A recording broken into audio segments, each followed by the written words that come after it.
All right. Well, welcome to Romera Records Virtual Cast. Today we have on Carol. How's it going? Great. How about with you? Everything's going great. I always actually start these off with letting people know how I found the person, and I found you through Fifth Estate Publishing with Brendan Lumpkin and Joseph Lumpkin. They kind of pitched you out to me, basically we'll be just getting to know you and who you are, what you do. But basically, you're an author, right? Like you I write am. books. Okay. Yes. So I guess let's kind of get into, I usually like to start with like how you started becoming an author. Like what made you do that? And what was it as you were a child or as Mm. an adult? How'd you get started? Well, I was raised on a funeral home in a barrier island. My daddy was a funeral director. And so when people ask me, how did I become a writer? I always say, in the middle of nights, uh, living in a funeral home on a barrier island at about 9 or 10 years old. I have ADHD, which means I don't sleep a lot. And, we either have trouble getting to sleep or staying asleep. I had both. But I would wake up in the middle of the night in that funeral home about 2 o'clock in the morning. And the first thing I would do would be go to sniff and see if I could smell flowers. In those days, funerals were just like loaded with flowers. And if I could smell flowers, which I could, they would permeate the whole house. I would know that there was a dead body downstairs in the casket. And I would lie there and stare at my doorway. And you know what? I'm never sure I knew what would happen. I was looking for somebody to peek around the corner, some shadow to appear in my room, try and eat me or something like that. But whatever I was imagining in my mind, they always were in their socks. Why? Because dead bodies don't wear shoes. It's something I found out from my daddy. You don't bury people in their shoes. So that's what I was looking for. And some people say I stretched my imagination maybe to the breaking point. um, but that was when I really started to write mysteries and love mysteries and suspense. I do not write horror. I've been accused of that. I love to play with the dark, but the difference between me and horror, I think, is that in a horror story, the bad guys win and everybody feels kind of gross at the end, and you go home and you don't want to go to sleep. With my stuff, you might not want to go to sleep, but it will be because you're thinking, not because you're terrified of what's under the bed. So along those lines of you just having that kind of realization Yeah. of that's that's what you were interested in, that's what you wanted to do. Yeah. It's I think it's important for people to understand that you took that experience, Yeah. of the funeral home or just the flowers and those sensory details, and you took that and turned it into a positive thing. Like a lot of people would take Mm. that experience and think of that as like kind of traumatic or Yeah. I mean, I had one therapist for my ADHD who thought, do you need PTSD therapy? And I'm like, for what? For being raised in a funeral home? Like, no. I went to school with 3 or 4 kids whose parents were also funeral directors. I think that I was its biggest victim, but just primarily because of my imagination. It really during the day it was great. My mom was a guitar teacher. My dad was he sang with a barbershop quartet, so there was always music around. It was a pretty happy place until the middle of the night when nobody was awake. So, yeah, I guess it sort of happened organically. I it just got into my heart that there's mysteries out there. I can remember the first time I saw a dead body as I had known alive as a person. And I was about 11 years old. And I was like, well, it was not a kid, thank God, but it was the deacon from our church. And my father had failed to tell me when my chore was to sweep up the flower petals that they had dropped before the family came in. So my dad had failed to tell me, you're going to know this guy, and I'm looking at his ring in they put one hand on top of the other, and he had this silver and gold ring on, and it was a silver and green ring on. I'm like, oh my gosh, I remember that ring because he would pass the collection plate, and while he was waiting for it to come back, he would do the same thing with his hands. Mm. It was in the casket. So I was like, wow, that's pretty crazy. But it set off a good thing in me, like a journey to find out what happens to these people. Their family's so sad and everything like that. So it was a positive journey for me spiritually, I would say. And even though I do love to scare people, I think that comes out as the ultimate in the things that I write. Yeah, I think when you're able to harness that type of thinking and be able to harness your ability to tap into one, the reality Mm-hmm. of Yeah. people dying and Mm-hmm. people leaving us, and then also the imagination part of it of, Mm-hmm. what other people could be dying around you and Mm-hmm. how they could die and stuff like that. Right. It can be traumatic for a lot of people, or it could be a bit of an awakening to some Yeah. people because you don't want to think about death, but at the same time, it's one of those things, the more you think about it, the easier it kind of gets for some because Mm-hmm. you are actually taking it head on. It's like Yeah. you're facing that fear. Some people they just refuse to think about it, but others they'll take it head on, and it kind of helps. Well, I didn't have a choice. You know, my job, that doesn't mean I wasn't scared.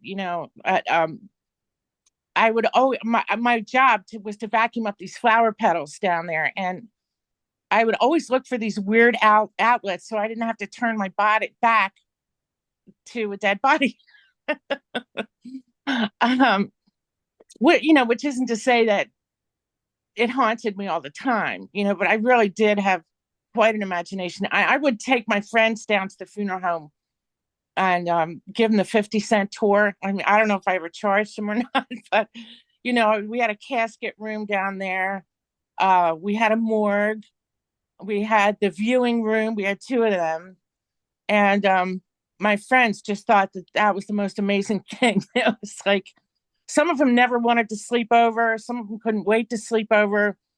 But most everybody who slept over when I was a kid, they would wake up in the morning and said, wow, I didn't even think about it, because home was a happy place. And we were thinking about the upstairs, we weren't thinking about the downstairs. uh, I could scare them when I wanted to. I still can.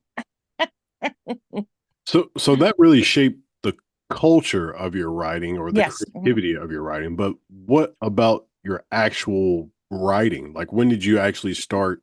Like, hey, I want to write about the things I'm thinking about or experiencing. Well, the elementary note, I mean, the very organic beginning of that, hold on, was when I was in third grade. A girl in my class wrote a poem just in her free time and gave it to the teacher. And the teacher put it up on the bulletin board, and I was a little jealous of that. So I wrote a poem, and it was very similar to hers. This is probably half copying in my mind, but I took it home and gave it to my mother. And my mother liked this poem so much, she hung it on the refrigerator. And you have to understand about my mother, nothing went on the refrigerator. I mean, we didn't even have a junk drawer. She was very neat and organized. So that set me to thinking, oh, I'm a pretty good writer. My kids are all ready to kill me. I never changed my mind. I'm not one of those who changed my major 3 times. I always sort of knew what I wanted to do. So that was fortunate, and I got out of college and got a job on a newspaper. I had a bunch of newspaper jobs that were not full time, but it was a lot of feature writing. And it really put me in the mindset, when I think I was about 26 years old when I had a short story that I had written that I kind of like, and I thought, gee, well, should I change this into a novel? And I didn't have the throes that I've seen, and a lot of when I finally went to graduate school, a lot of my colleagues were like, whoa, should I do this? But I was used to it from writing 10 pages a day for work. So to write 10 pages a day for fun was not that big a deal at all. And I kind of stepped into the novel world. I started writing at 26. Now, I did not sell until I was 42. But the sayings are in writing that you'll write for 10 years before you publish a novel, or you'll publish on your fifth novel. And it was my fifth novel. So I do always tell other writers, don't stop, don't wait to see if this one sells, because it probably won't. But what happens is if you sell, let's say on your fourth or your fifth, they will change their mind about those other ones previously, and you'll go back. You have to do some serious editing because you'll have first-time novelists written all over them, but they will buy them too. So it's not a total loss. And it just, it was hard. I mean, I took it on the chin a bunch of times, but when you really want to do something, there's ways to get it. So I just stuck with it and kept getting back up. That's what I did. Just kept getting back up. And finally it happened when I was 42. I sold my first book that I sold was The Body of Christopher Creed. It was named a Michael L. Prince Honor Book Award. It was picked up by Readers International. I'm just trying to think of the best awards. It won a lot of stuff, but for that and one of my other novels, I was twice a finalist in the Edgar Allan Poe Awards. Most people know that one. And I can't remember what else I won with Creed, but it was just really, I was like in such shock because all I wanted to do was publish. And I knew so little that I didn't even think to ask my agent, is this going to come out in paperback or hardback? There's a huge difference. I mean, if you get hardback, you get a chance at all these awards and everything. So I was really ready to win by the time that Creed came out. And it was a ride, but nothing that I would try and talk another author out of, and just see how I can make it shorter for them. Yeah, I talk to a lot of music artists and I work with them, and Mm-hmm. the big thing with them is they get discouraged without seeing success. Yes. When Mm-hmm. they don't see the success, Mm-hmm. they get very discouraged and they're Mm-hmm. like, "Oh, I'm not." They'll either think that they're not good or that there's something that they're missing. They're like, "Oh, there's this secret that somebody has that I don't have, and Mm-hmm. I just need to figure that thing out." But Yeah. it's unbelievable how many people don't realize that it's like literally the most cliche small things is what's going to bring you success. And, Yeah. and number one is consistency. Just Mm-hmm. continue to work on your craft. And Mm-hmm. then the other thing is literally just do all the things that people are probably telling you to do, which is like advertise. Just Mm-hmm. tell people that's what you do. Like Keep if going on. Well, it's very different now than it was then because of social media and everything. But I have told people the reason that I published was that I was willing to hang in there and keep taking the punches until 98% of the people were on the floor. mm, And you do get there. Your name does start to get around and everything. Another thing I would do is when I would get rejection letters, I would save them and hang them on the wall because they always put one good line in there. I didn't know it at the time, but a lot of those good lines is they're just being polite, but even if it's, well, I really loved your covering letter. I mean, I could nail a covering letter. Even if they said something like that, I would think, well, that's a good thing rather than this rejection is a bad thing. mm. So every little thing like that I had when was long before I wrote Creed. I think it was the first novel I wrote, went around New York to about 3 different editors, and they all said no in the end. But I took that as that put gas in my tank. Those almosts, don't let your almost become a no to you. They're a yes, Mm. you know. So, yeah, I'd like to take all those guys and just hug them. I know what they're going through. I would see they're, especially with music, the hook line, which just comes to you in your sleep, is a lot more important than those hours that you spend banging it out, you know, and all that stuff. And, that therefore, I mean, success could be right around the corner. So let's go back to your first book that you've done. Yeah. You're writing this book. You're putting it all together. Mm-hmm. What's going through your head about, I guess, just that process of my thoughts on paper? I think my biggest pleasant surprise was getting to watch these characters sort of walk around. They become autonomous. And if you try and make them do something that they don't want to do, you'll get writer's block. And that means that you're either lying to yourself, you're trying to come forth with a message or a direction or something that you don't really believe in your subconscious. I mean, there's all sorts of things that have to do with writer's block, and stuff like that. But just to get over it, you have to stick with it. You might have to walk away for a while and come back to it. I talk to people about their lives if things aren't moving forward. Like if somebody's writing lyrics that they're not even really pleased with, like what's going on in your life. The times that I've had writer's block, sometimes there was something going on with my life, but a lot of times it's just that you really fry your brains doing this stuff. I mean, I've never seen a writer confess to writing more than 4 hours a day. Hmm. Because you'll have fried brains when you're done. I mean, you might get on a really good roll with one piece or something like that. But yeah, fried brains. And so then, you don't try and push it so hard. I really didn't try. I would come back to it after work, and then it will drop into a place eventually where things start moving. And to see those characters move around by themselves, sort of come up with their own lines. I'm a character writer. So I start with character, and basically if you get your characters moving enough, they will take over. You just give them the plot and they'll solve it. Hmm. And that is an amazing feeling. That your intellect is not doing all of that. It's parts of you that you don't even really know about, you know.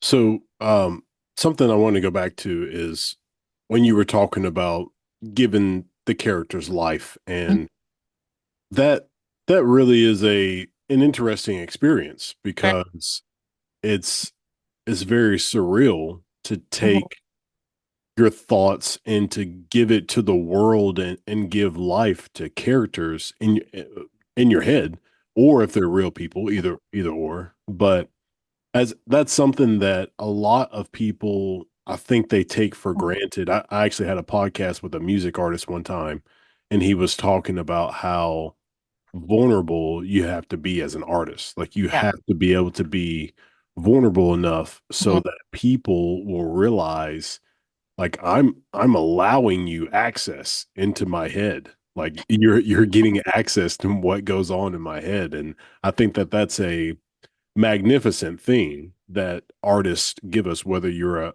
a painter or Mhm. a writer or a music Mhm. artist, whatever you do. Mhm. That's a beautiful thing. Thing. I've often said I don't have a character until that character has parents. Mm. So even though the parents may never show up on the page, I have this exercise. I don't do it anymore, but I did on like my first three novels. I call it writing off the page. And you just take that character and you pretend like you're at the diner with him having a cup of coffee. And you're like, tell me about yourself. What's the most embarrassing moment of your life? Which grandma were you closer to? What scares you? And it just sort of, I mean, it sounds kind of like a creepy exercise. You just let them talk and you get these backgrounds for them. I've written 40 pages off the pages before I'm comfortable taking that character on the pages and knowing what they're going to do. I'm not gonna lie, that sounds like a very interesting TV show. Like an author that writes, and Mhm. they have like a sit down conversation with all the characters that they Characters. Yep. sounds like a Uh, cool and they do. concept. They come up with things, like, oh, one time my brother hit me with a frisbee in the eye and the blood was all dripping down. I'm just writing away, figuring out all this stuff. But I think that's one of the ways to give characters dimension. I Mm. mean, characters, they're not just a useful tool to get your plot where it's going. They come from a real part of you. I feel like they come from your dream center. And that's the hardest thing about fiction writing. I went to graduate school. And I had to write fiction while I was writing dissertations and stuff. And it does feel to me that there's like a whole different bunch of bells and whistles going off. It's mostly cognition when you're working in a dissertation or something like that. But for fiction, you are trying to blend um, plot with character, with setting. Setting is character, and with people's individual problems. That's your subplot. I have never sat down and specifically designed a subplot. If you get these characters going good enough, they have problems of their own. When the story needs one, they're there, but it does feel like, I mean, it's not like dreaming. I mean, if the phone rings, you pick it up. Everybody's sober here, but it does feel like you're doing something that is beyond your own comprehension. Mm. And you are, it takes a lot more than your consciousness.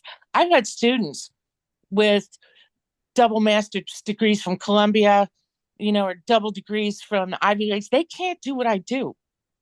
I had one student who was a professor, and he brought me a piece that he wrote. It was about 35 pages.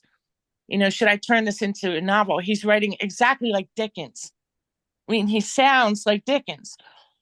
I'm like, do you want to sell this? Yeah, of course. All right. Nobody buys Dickens these days. And I had him like under the coffee table looking at the bubble gum that Mm. was stuck to the bottom of the coffee table from one of my kids. We learned how to skim stones in the street. I was just trying to calm his mind down, like I would with anybody who's got huge cognition, and sort of combine it with this instinct and this childhood love of play. Fiction writing feels like play. Mm. You ask any fiction writer, they will not say, "Oh, I just beat my brains out doing this." It never feels that way. It's like you're communicating with your inner child, and you can't bust on that inner child. You can't say to your inner child, "Now look, you're going to go this way." But I remember one time I had writer's block with a character who wouldn't move. So I took him off the pages. He didn't have a mom and dad yet. So I needed him to punch somebody, Mm. and he just wouldn't do it. Not in any way that was believable. So I took him off the pages and I gave him a domineering mother. I don't know where this came from. I mean, it's not, I don't have a problem with mothers or anything like that. It was just the idea for the moment that this would give this kid the edge, so that he was a little more edgy, a little more nervous, a little more um, testy, when people said things to him. And when I brought him back, he hit the guy. Mm. Oh, yeah, it just turned his corner a little, I don't know. Yeah, I mean that's such a powerful ability that I don't think most people are capable of using, because it takes an outstanding amount of creativity I guess, yeah. coupled with the ability to really think through what you're problem solving, right? Like you're therapeutically Mhm. problem solving. Like, I have somebody who is unable to do this. What can Yeah. I do to make them do this? Yeah. And It's a lot of psychology. yeah. I love psychology. And and human behavior to me is just extraordinary. I mean, there's so many different ways people can go and people can go wrong. Um, but I think that is a good thing to have. Like in my stories, always have an archetype. I'm not sure this is Jungian, but I call it the prophet. Hmm. And it's somebody who, because I always write in first person, that can be really binding for some people. But in first person, there's times where you need to tell the reader something that the protagonist himself does not know. Hmm. So how do you do that? Well, this is pretty much how, you sort of get behind it And you think of ways, there's always ways, but the prophet archetype is what I use a lot. He It's somebody who knows something. The work that just got together with Brandon, there's a girl in it who has second sight, and so she's able to bring up all these things that the protagonist would have no chance of knowing. Hmm. You know, so anyway, it's a good trick. I feel like it's a shortcut. Have you seen the movie Secret Window? I have not. No, sounds good Oh though. my God. I think you would love this movie because it's kind of about the way you write. Uh, Oh wow. yeah, it's Johnny Depp. He's the main character. Okay, love him. So Love him. Johnny Depp, not to spoil it, but Johnny Depp is he's a writer and he is trying to write this book, but he's getting writer's block. And so he is living in this log cabin and he's basically just like drinking and not really writing like he should Mhm. be. Right. And so there's the plot twist is that things start happening, like people start messing with him.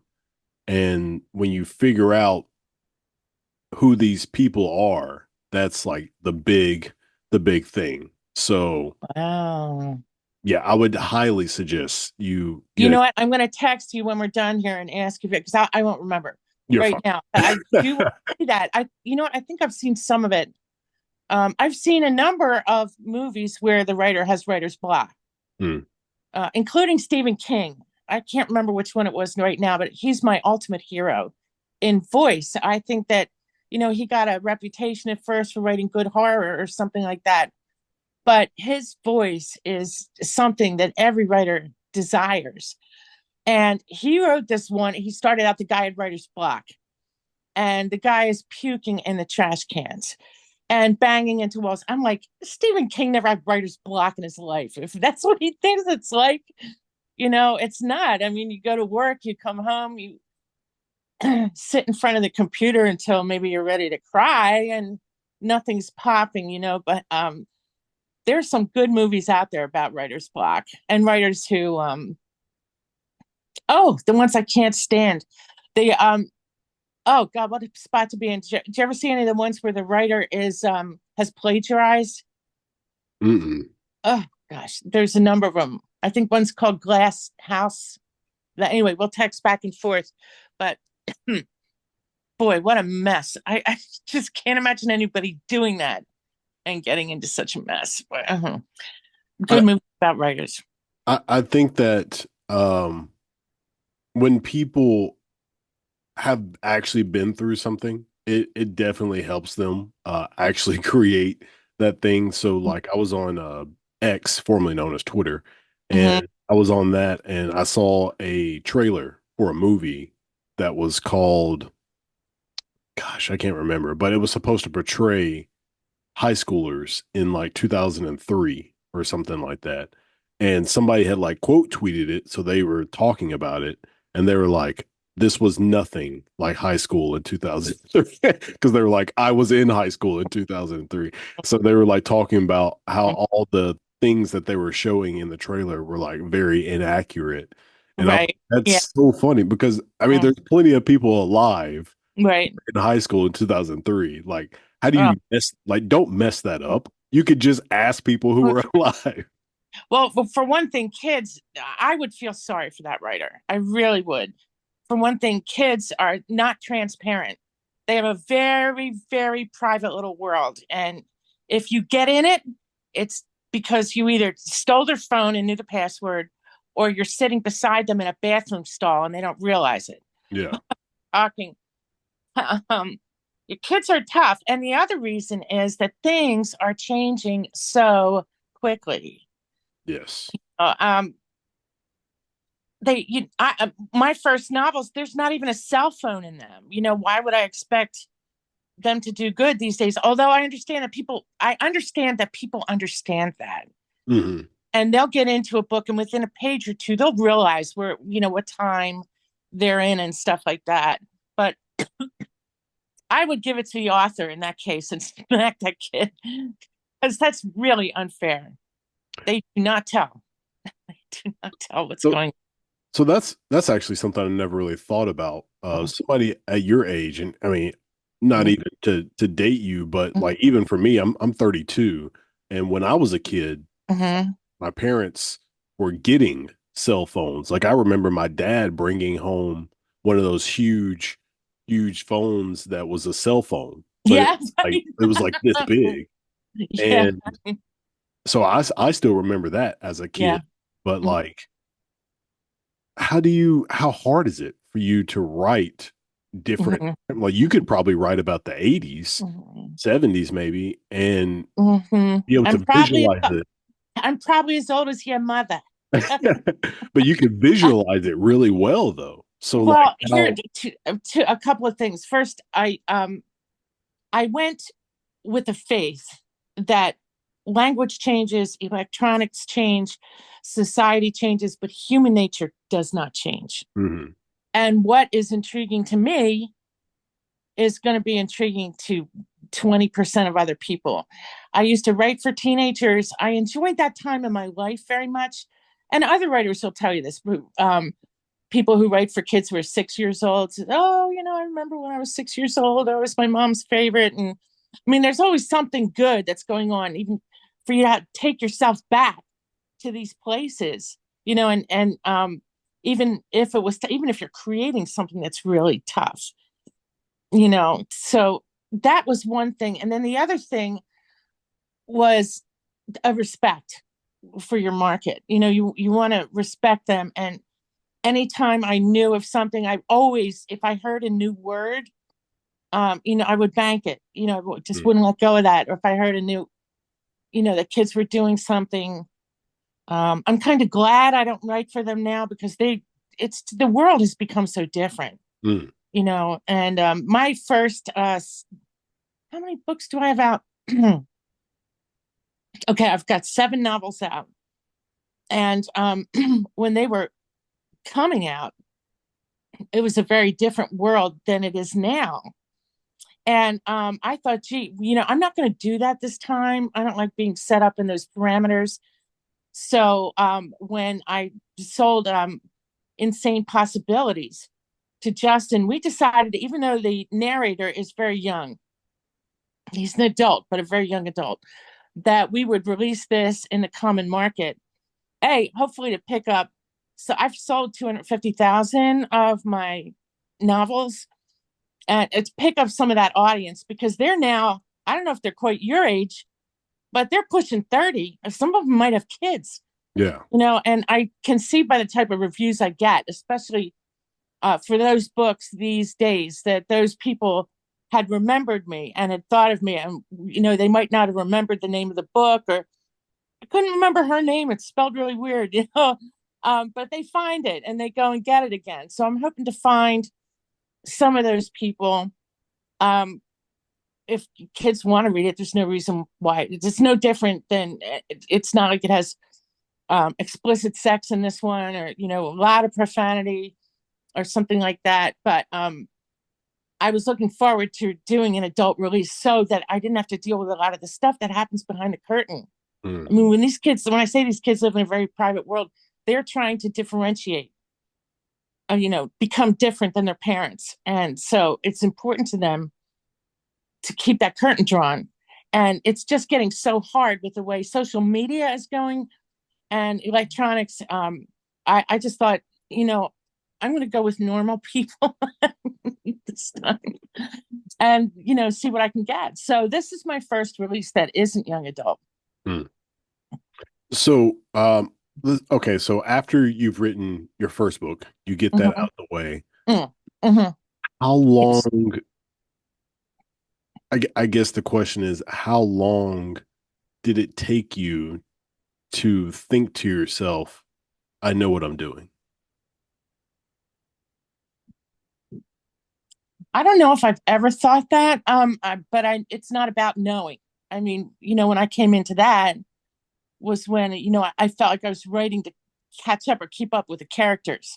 When the characters started to move around, that was a big thing for me. I started writing each novel. There was a point where something would happen something in the world or something that I had seen personally, but that was a national issue. And I would think, oh my God, that is so unfair. That is so unfair. And that would kind of morph into characters who wanted to take care of that problem, or have some sort of reaction to that problem, even if they didn't always win. Like my first book, The Body of Christopher Creed. Christopher Creed was a kid from a very small town who was probably on the spectrum for going through that. Now I have people in my family on the spectrum, so that's a hats off. But he didn't know how to make friends, and he was just a big pain in everyone's neck. And then all of a sudden he disappears. Mm. And there's no trail of blood. There's no drop of blood. There's no missing money from his mother's bank account for buy a bus ticket stub. There was a letter to the principal of the school, an email that they know was from him, but they couldn't tell from it whether he was going to commit suicide or just go off and start a new life. So, why was I telling you that? There's something about the plot of, oh, yeah, knowing when you're doing a good job. I mean, there was a point in that book where I had to backtrack 8 chapters. That used to happen to me a lot. You cut, you say, all right, where did this stop working? You sit there for enough days, you'll do this. Where did this stop working? Okay, it was back here 8 chapters ago. Cut that off, throw it away. You can't be in love with yourself. You got to throw away some really good stuff. And then things started to move forward. I can remember finishing that book and thinking, this really worked. I mean, I didn't know if I was going to sell it. I felt like I had other things work before, but I thought this one really worked. Yeah, and they don't feel any different. The other ones came along, and I can't say I felt wiser, but I always felt that whatever I was working on at the time was going to be the best thing I ever wrote. Mm. Sometimes it didn't happen. Sometimes it did, but I really think that infusion of enthusiasm was important, because you can get bogged down, dragged down in words, and just it can make you nuts if you're not positive. I laughed at you thinking about the 8 chapters ago because I write music and I need to go back, a max of like 2 to 3 minutes to remember lyrics. Like you're going back so far to remember. And I think about that in movies and TV shows. TV shows are the worst because they might forget something. Like they'll have a character progress and the character will do something. And then like let's say they stub their toe earlier in the show and they say that they broke their foot. Like 2 episodes later, they're walking fine. You're like, they broke their foot like 2 episodes ago. What happened? So like that's a crazy thing that you have to do is like you have to be actually flowing with the right information because you might forget. You're definitely in that story with them. I mean, there's no question. And some people have asked me, do you go back and read your own stuff? And I'm like, of course. And they're looking at me like I'm some sort of a narcissist or something. But the fact is, as long as a book takes to write, you're in that world. You're with those people. You created that world. And if you didn't want to go back and visit them, why would anybody want to read them? I miss them sometimes. And a funny thing is, I know what happens to them. Like their story ends when they're 20.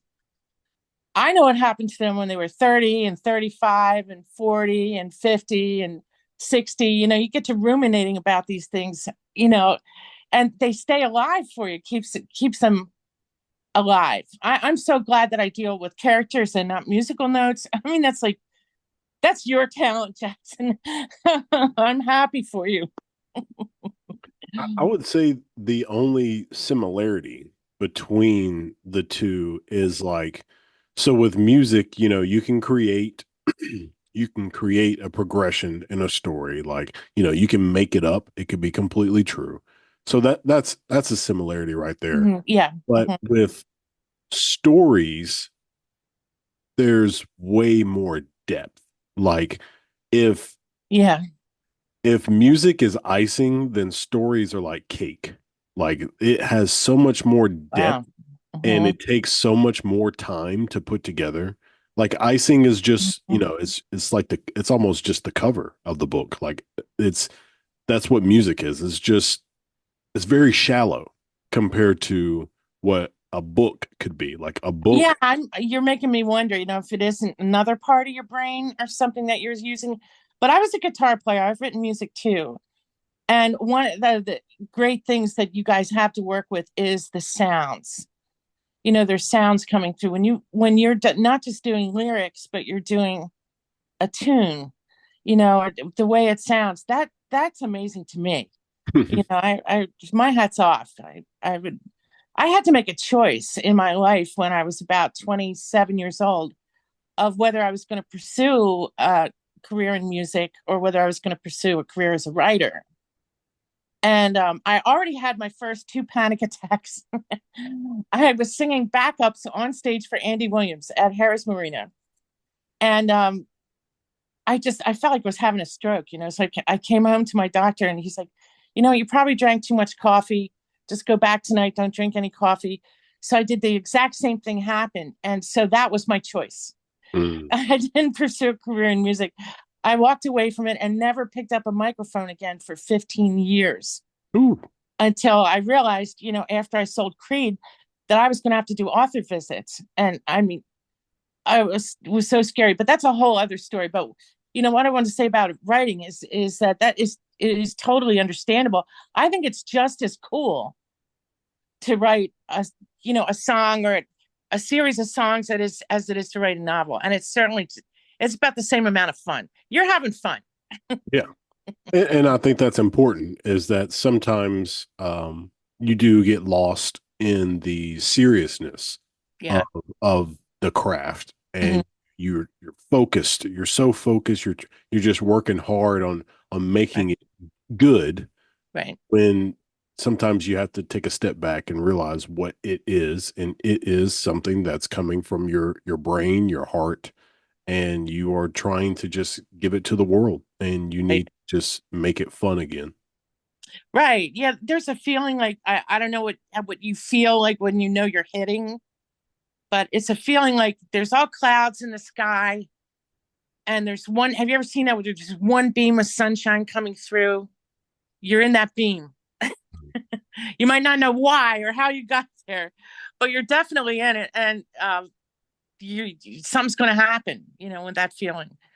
I think about it as like in sports. A lot of times, you do so much preparation. You're watching film and you're making plays, and coaches are going over an entire. They'll have playbooks that are ginormous, Right. that Right. look like novels, and you do all this stuff, and professional sports they spend millions and millions of dollars, billions of dollars to get these players to be prepared and therapy and all this stuff to make sure they're healthy, and then you realize these guys are just playing a game. There's grown men just playing a game, grown women, Right. and it's it's crazy, but that's I that's the wonder if game I that wonder we if they're pulling from their inner child too.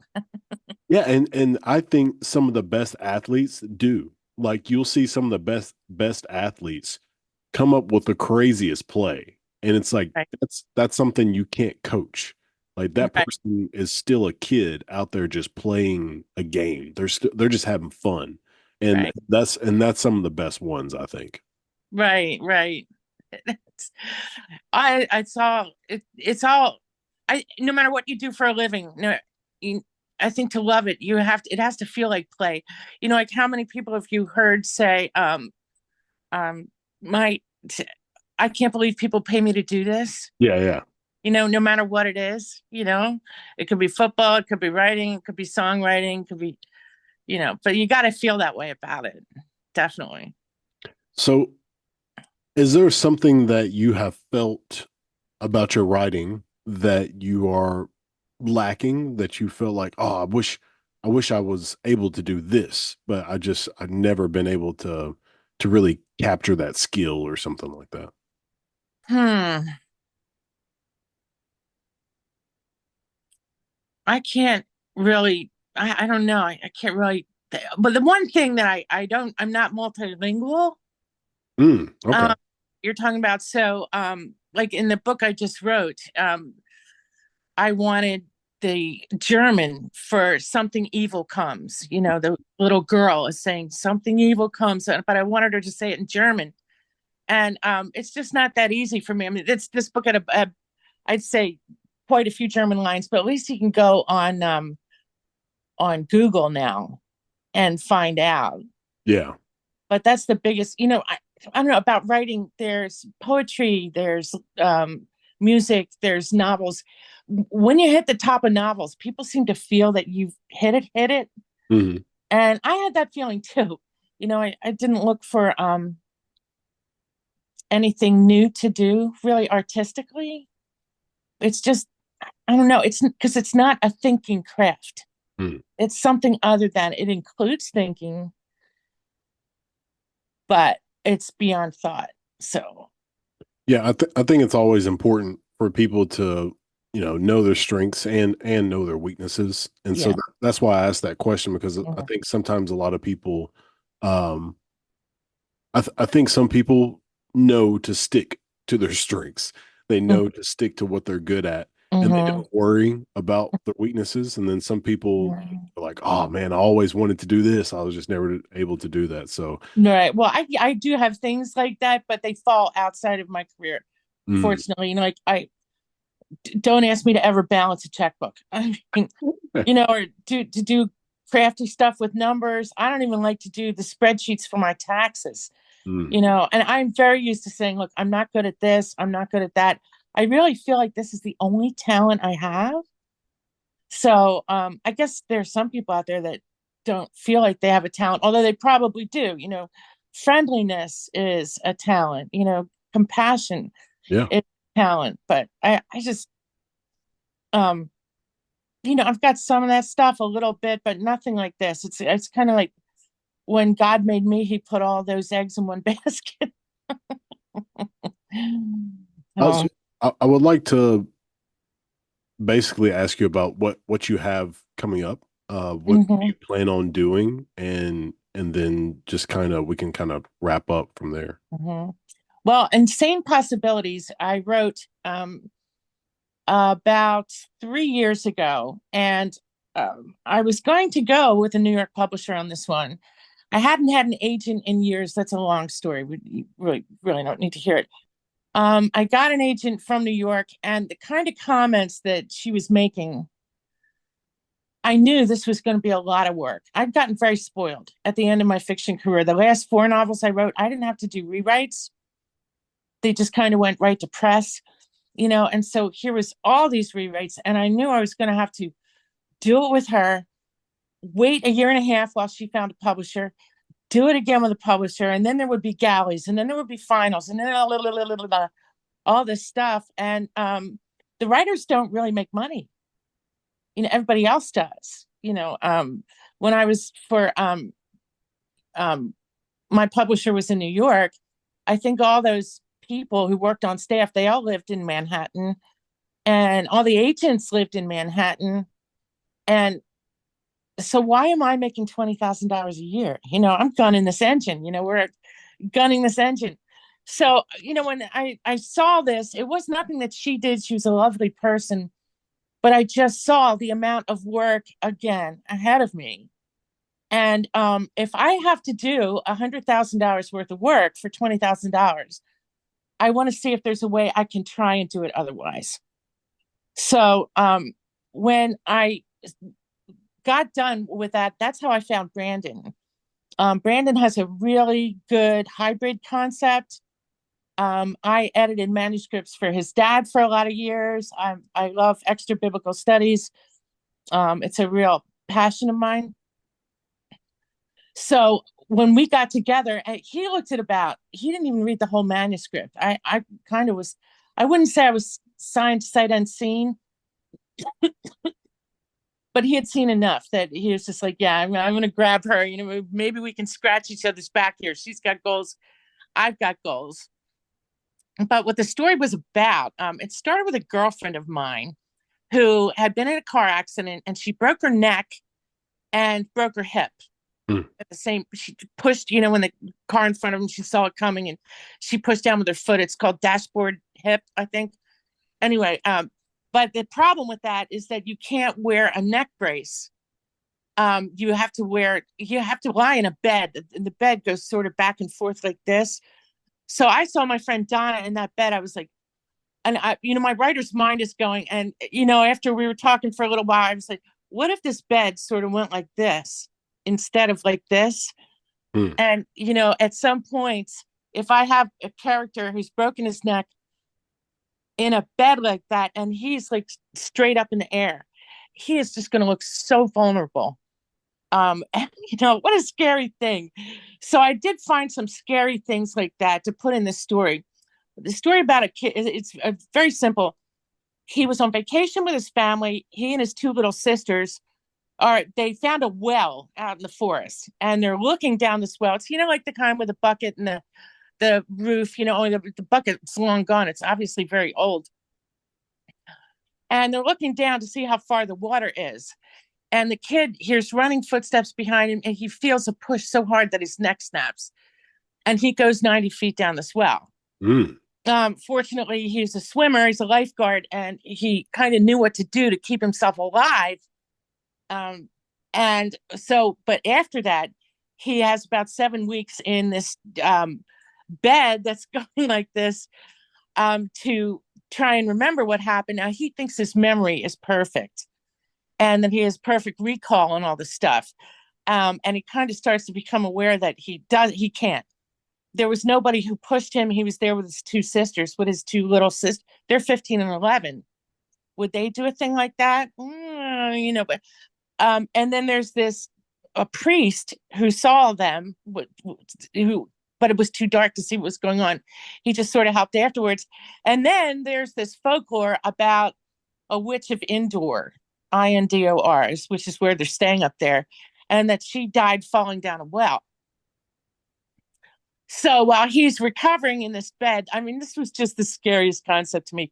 Being unable to move except your arms. And Mm. all of a sudden, drawers start opening on their own.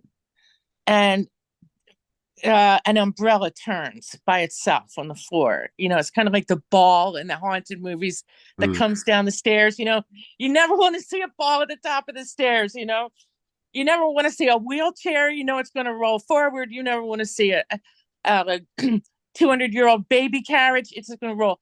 Well, so I had these things going on with him. To answer the question, could he be in denial, and could one of his sisters have been capable of this? Or is there an element of the supernatural here? So I won't give away the ending, but the prophet architect is the girl across the hall who has another surgery, and she has second sight, and she is able to tell him things that he wouldn't know, and I wouldn't be able to tell the reader without her. So that's what it's about. Insane possibilities. He Mm. says, let me see if I can remember it. He says, well, I've got my choice between my two little sisters, a priest, myself, and a dead witch. I have nothing but insane possibilities. So why don't I go with the one where the least amount of people are going to get hurt? Mm. So that's why he's going for the witch at the moment. But it's a whodunit. Who That sounds pushed awesome. it? Yeah, And I'm in love with the idea. I really am. Of course, Stephen King was a big influence when he did, Dolores Claiborne. Remember the guy who's in the bed and he gets attacked by his writer fan, and he's up in the bed. Um, which one was it? All his titles are going past my head except for that one, but people will know it. I was strongly influenced, but it wasn't Dolores Claiborne, the one right before Dolores Claiborne. well, let's go ahead and wrap this up. Thank you again for sharing your thoughts and how you got into writing, and even from the funeral home, and how you really got into that suspense and that thriller type mindset, and being able to overcome all kinds of thought processes that you have, and the strength, I call it mental strength, to be able to think about the creativity of the characters and giving them life and giving them parents. It's a great thing to do. Mhm. If you could just tell everybody how they could find your work, how they can find Sure. you, if they need to contact you, any of that stuff. We're going to have a launch probably the first or second week in December. And then the book will be available. It'll be available immediately on Amazon. Insane Possibilities will be available in, I think, all at one time in hard copy, softback, and Kindle. And then after that, it's going to reach out. It'll be available in BAM and Borders and all the other bookstores. But maybe not. That would you would have to ask Brandon about. Like when after that. But if anybody wants it for the holiday season, we can pretty much assure them that Amazon will have it. And your other works. My other works are still out. I'm not sure that they would be in a bookstore, but Amazon has them all. They might not be in a bookstore because it's been 14 years since I released my last work of fiction. People ask, where have you been in the meantime? I was I was made an offer I couldn't refuse in nonfiction. um, but you can't stay away from this stuff forever. It's like kind of addictive. So yeah, before Christmas, check Amazon, and I think it will be in the other bookstores very shortly thereafter. And are you using your real name or do you have a pen name? No, this is my real name. Okay. And I I have a pen name for well, actually, I should just say what I've been writing for years is biblical studies, and I really enjoy that. To me, that was a promotion. But there's a lot of misogyny creeping up in American churches, at least the evangelical ones. So that stuff I don't write under my own name. okay. And It's some guy. is it just your first and last name? Yes, Carol Plum Ucci. Awesome. Plum hyphen Ucci. ELUM hyphen UCCI. And when my first publisher took that name, I thought I just put Carol Plum on the manuscript, and the galleys come back with Carol Plum Ucci on it. I'm like, why are you doing that? It's so hard to spell. She said, they said people will find you, and everybody loves a hyphenated name these days. So I still have it. There you Thank go. you. Well, it was great having you on. Thank you so much again. And I hope to be able to get this out soon Mhm. to everybody so they can dive into your books Mhm. and again it was great having you on, you sharing all your stories. Thank you. And listen, the cover is gorgeous.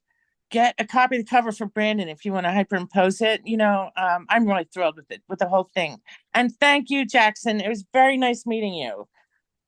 Awesome. Well, thank you for everybody for tuning in and we'll see you next time.